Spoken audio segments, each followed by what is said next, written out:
আমি ফারজানের সাথে একটু কথা বলতে চাই। ফারজানের সাথে কথা বলতে চাও মানে?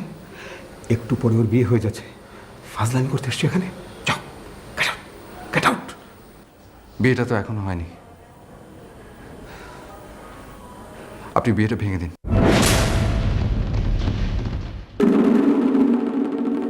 ফারজানা, আমার একটা চাকরি হয়েছে। Stop it, just stop it, get out, get out. উনি কে? না না, উনি কেউ না, এমনিতেই। শুনুন তাহলে, খুব ছোটবেলায় আমার বাবা মারা যান। ঠিক তার 2 বছর পর আমার মা। তারপর থেকে আমি বড় হয়েছি বাড়িতে বাড়িতে ঘুরে।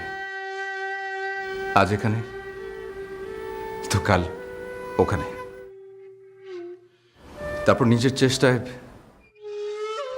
MA পাশ করার পর একটা চাকরির জন্য হন্য হয়ে ঘুরেছি, পাইনি। একটা সময় ওই মেয়েটিকে আমি পড়াতাম, আর ফারজানা এই বাড়িতে আশ্রিত হয়েছিল। ও এতে আমার মতো। হয়তো এই কথাটা শুনেই ওর জন্য আমার এত মায়া হয়েছিল। একজন এতিমের জন্য আরেকটা এতিমের মায়া। ঠিক প্রেম বা ভালোবাসা না,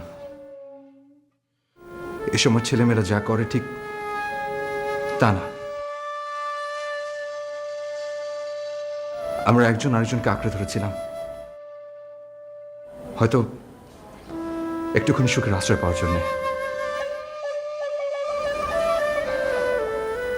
ভেবেছিলাম, স্বপ্ন দেখেছিলাম একদিন আমরা বিয়ে করব, তারপর ছোট্ট একটা বাসা নেব, একসঙ্গে সুখে দুঃখে থাকবো। আচ্ছা, আপনারা বলুন তো, এটা কি খুব বড় একটা স্বপ্ন?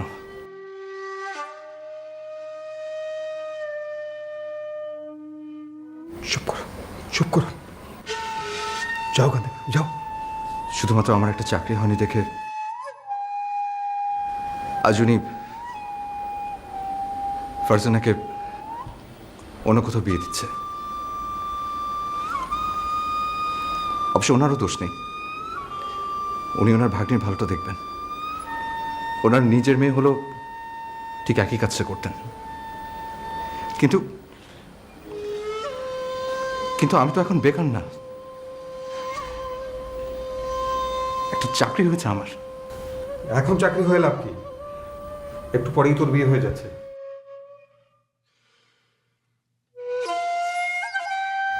ভাই, আপনি তো এখন ওকে ভালোবাসেন না। আপনি তো এখনো চাইলে অন্য কাউকে বিয়ে করতে পারবেন, কিন্তু আমি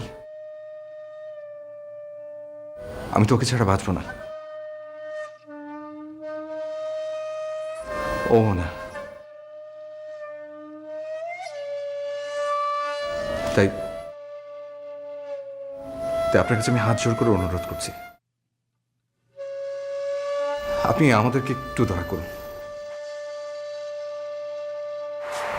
ওকে, আপনি শান্ত হন, আমি নিজে উপস্থিত থেকে আপনাদেরকে বিয়ে দেব। আরে কি আশ্চর্য, তুমি কাঁদছো কেন? কি কাঁদছো? আরে বাবা, কাঁদছো কেন? আমি তোমাকে বলেছিলাম না সব কাঁদছো।